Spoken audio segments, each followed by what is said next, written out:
Lionsgate picked that date as the release. That is our parents' 49th wedding anniversary. Oh, how cool. Come on. We called Mum, of course, and we said, hey, Mum, they picked the date. It's April 26th. And she goes, oh, that's our 49th wedding anniversary, guys. And we said, yes. That's why we did it. Nick and Sandy here, getting to talk to one of our favorite people who it's been a while since you've been to town. We haven't got to catch up lately. Joel from For King and Country. You know you're one of our favorite people, so to have you on and to say hi and to see your face is always great. And then to know that your face is going to be on the big screen. Come on.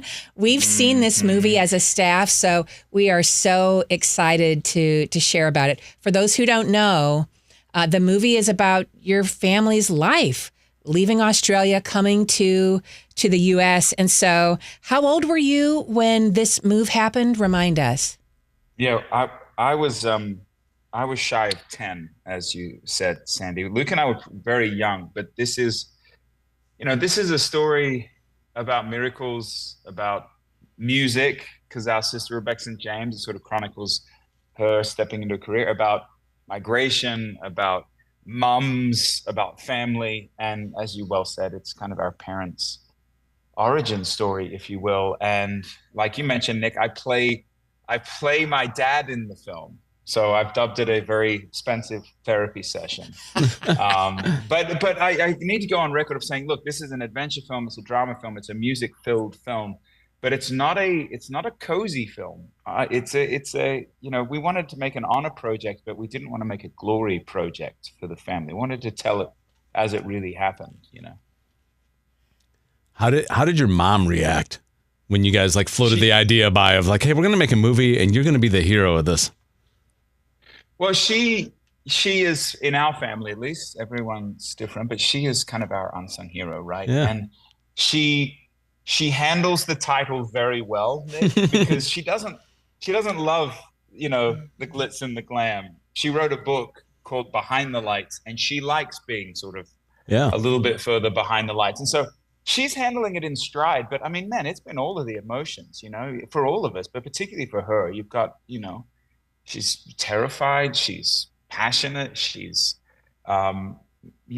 she was stepping into kind of slowing down, and now there's this sort of this gearing up again. And so she's, it's a lot of tears, a lot of crying, all the things. Yeah. You got a glimpse into your entire family, though. Your mom, all of your whole family is played there. What was more challenging for you, Joel, playing your dad or see someone else portraying you?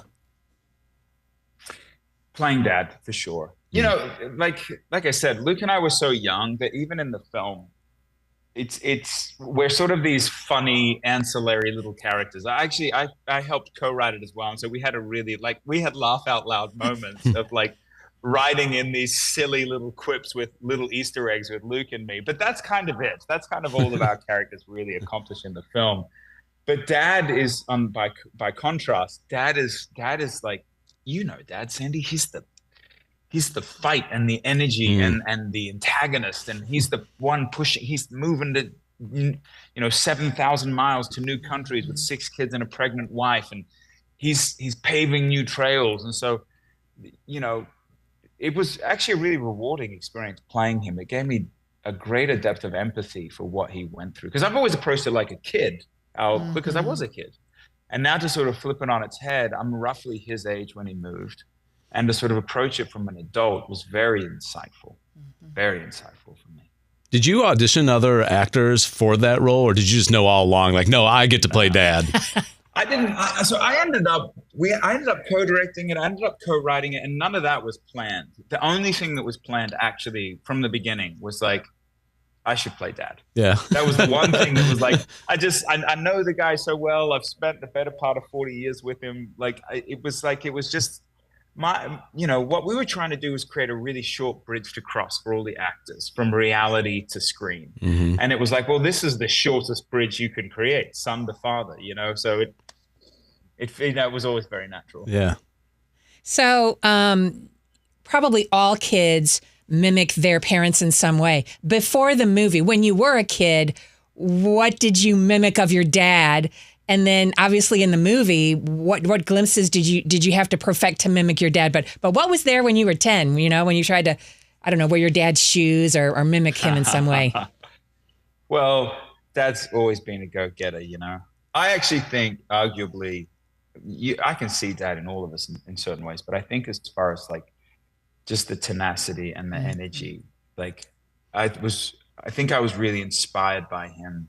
He was really the one. I often say that music chose me more than I chose music. And he was really the one, I think, that really instilled the love of music. Like some of my first memories were going to Striper concerts, like the spandex and the big flowing manes and like looking at the vinyl 45 records and the yellow and black attack. And like, so I probably can't answer that fully without a longer session, Sandy. But I just don't know if I can even quantify how many overlaps there are with like me modeling after him and my passions being his passions and vice versa, Yeah, I see that. You mentioned you co-wrote the movie, you directed it, you star in the movie. Do you feel like there is a time maybe in the future where, you move more towards this line of work than music? One step at a time. Yeah. Our big focus right now is,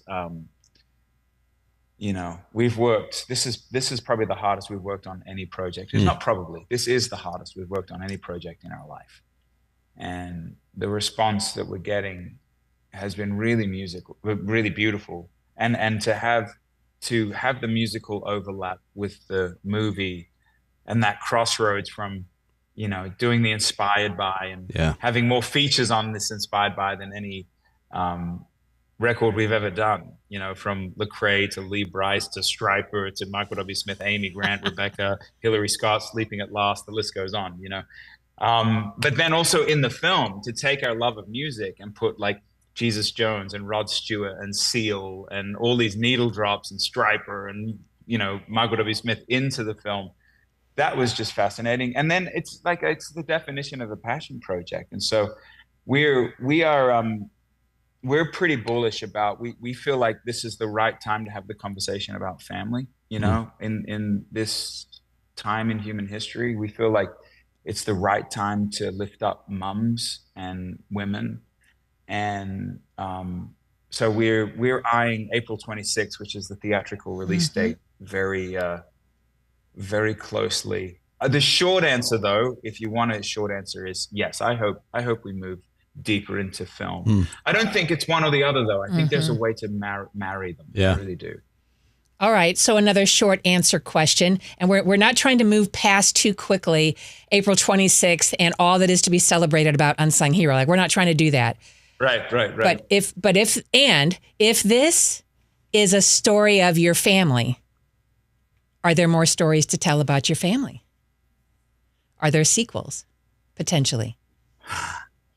You are moving past it, aren't you? I know you no faster than your brain's already thought, my friend. Yeah. So, okay, I'll give you two-pronged answer, okay. And then I'm gonna circle back to April 26th because I don't want to get past it. So, people say that documentaries are a picture of what happened, and films are a portrait. Let's just say we've created the portrait, and we might have created the picture as well. I know you. And then beyond that, we've actually been developing a film for about 6 years that's a Christmas musical set in the Civil War about two brothers who end up on opposite sides of the battlefield called Drummer Boy. And it's just this bombastic sort of massive scope. And so to be determined. But talking about the 26th, here's a fun fact. April 26th, Lionsgate picks that date as the release because it's a couple of weeks before Mother's Day and everything. That is our parents' 49th wedding anniversary. Oh, how cool. Come on. So literally, Sandy, like a week later, they picked the date last year and we called Mum, of course, and we said, hey, Mum, they've picked the date. It's April 26th. And she goes, oh, that's our 49th wedding anniversary, right? And we said, yes. That's why we did it. And I did the math. This is a film about miracles, on screen, but even behind the screen. I was like, okay, what's the mathematical equation of possibility for that to happen? Well, a Friday falls on April 26th every 7 years. So it's a 1 in like 2,555 chance that would happen. And so we are so excited. And if we had one charge to you and to the listeners, it's this, that in music, and we know you have years to do collaborations and singles and kind of prove that a project is viable or a success. In theatrical filmmaking, you have one weekend. You have April 26th, 27th, 28th. And so our charge to the listener is, if you plan on seeing this film, see it that weekend. Yeah. Like, go to the theaters. We're dubbing April 26th Family Day. Like I said, you got Mother's Day, you got Father's Day. We all need a family day. And so April 26th has become that. But yeah, we just encourage you, man, go out. I believe you're going to be moved. I believe you're going to be entertained. I believe we're seeing as people are doing a lot of introspective work in it as well, which is really cool. But 26, 27, 28. Thank you for the time, my friend. Sending loves, hugs, and kisses to you all. We love you. Yeah. And you are one of our favorites as well. God's honest truth. So thank you. Appreciate you. See you, Sandy. See you, Nick. Bye.